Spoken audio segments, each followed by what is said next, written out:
राम राम जी। स्वागत है आप सभी का हमारे YouTube चैनल पे। आशा करती हूँ आप सभी कुशल में व मंगल में होंगे।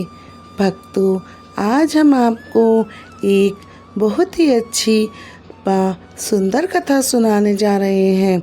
भक्तों, यह कथा है एक परोपकारी राजा की और ईश्वर के दूत की।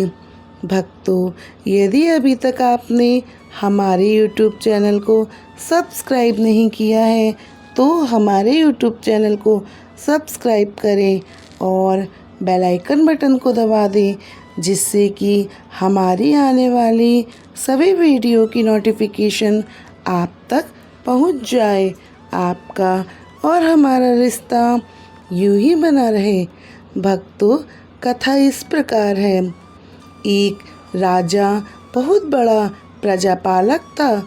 हमेशा प्रजा के हित में ही प्रयत्नशील रहता था। वह इतना कर्मठ था कि अपना सुख ऐश आराम सब छोड़कर सारा समय जन कल्याण में ही लगा देता था। यहाँ तक कि जो मोक्ष का साधन है अर्थात भगवान भजन, उसके लिए भी वह समय नहीं निकाल पाता था। एक सुबह राजा वन की तरफ भ्रमण करने के लिए जा रहा था कि उसे एक देवदूत के दर्शन हुए। राजा ने देवदूत को प्रणाम करते हुए उनका अभिनंदन किया और देवदूत के हाथ में एक लंबी चौड़ी पुस्तक को देखकर राजा ने देवदूत से पूछा, महाराज, आपके हाथ में यह क्या है? इस पर देवदूत बोले, राजन, यह हमारा बही खाता है जिसमें सभी भजन करने वालों के नाम हैं। राजा ने निराशा युक्त भाव से कहा, कृपया आप देखिए तो इस किताब में मेरा कहीं भी इसमें नाम है या नहीं है। राजा ने देवदूत को चिंतित देखा। देवदूत ने किताब का एक एक पन्ना उलटने लगे, परंतु राजा का नाम कहीं भी नहीं था। तभी देवदूत ने कहा, महाराज, आप चिंतित ना हो, मैं आपका नाम ढूंढने में कोई कमी नहीं रखूँगा। तभी राजन कहते हैं, नहीं महाराज, आप परेशान ना हो। वास्तव में यह तो मेरा दुर्भाग्य है कि मैं भजन कीर्तन के लिए समय नहीं निकाल पाता हूँ और इसीलिए मेरा नाम यहाँ पर नहीं है। उस दिन राजा के मन में आत्मग्लानि सी उत्पन्न हुई, लेकिन इसके बावजूद उन्होंने इसे नज़रअंदाज किया और पुनः परोपकार की भावना के लिए दूसरों की सेवा में लग गए। कुछ दिन बाद राजा फिर सुबह वन की तरफ टहलने के लिए निकले तो उन्हें वही देवदूत उस दिन भी मिले। देवदूत को राजा ने हाथ जोड़कर प्रणाम किया और उनसे पूछने लगे कि हे देव, आप कुशल मंगल तो हैं? आज आप यहाँ किस प्रकार से? फिर देवदूत ने राजन से कहा कि मैं तो यहीं से भ्रमण करते हुए जा रहा था। इस बार भी देवदूत के हाथ में एक पुस्तक थी। इस पुस्तक का रंग और आकार में बहुत भेद था। जो देवदूत के पास पहली पुस्तक थी, पहली वाली पुस्तक काफ़ी छोटी थी। राजा ने देवदूत को प्रणाम करते हुए कहा, महाराज, आज कौन सा बही खाता अपने हाथों में लिए हुए हो?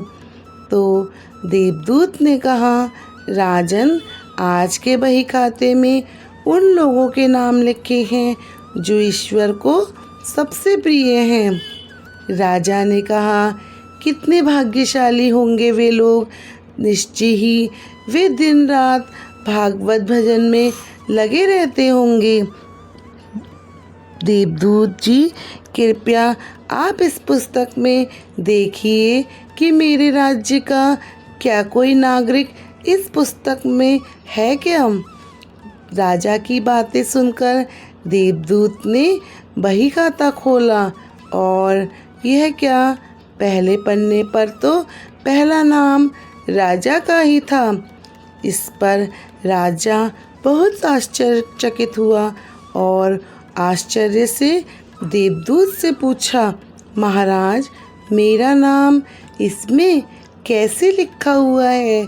मैं तो मंदिर भी कभी कभार ही जाता हूँ। तभी देवदूत ने कहा, राजन, इसमें आश्चर्य की क्या बात है? जो लोग निष्काम होकर संसार की सेवा करते हैं, जो लोग संसार के उपकार में अपना जीवन अर्पण करते हैं, जो लोग मुक्ति का लोभ भी त्याग कर प्रभु की निर्बल संतानों की सेवा सहायता में अपना योगदान देते हैं, उन त्यागी महापुरुषों का भजन तो स्वयं ईश्वर ही करता है। हे राजन, तुम मत पछताओ कि तुम पूजा पाठ नहीं कर पाते हो। लोगों की सेवा को ही असली भगवान की पूजा पाठ कहा जाता है। परोपकार और निस्वार्थ लोक सेवा किसी भी उपासना से बढ़कर है।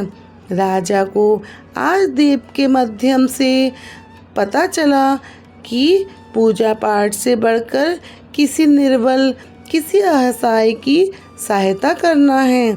राजा देवदूत के माध्यम से बहुत बड़ा ज्ञान प्राप्त कर चुके थे और अब राजा भी समझ गए थे कि परोपकार से बड़ा कुछ नहीं है।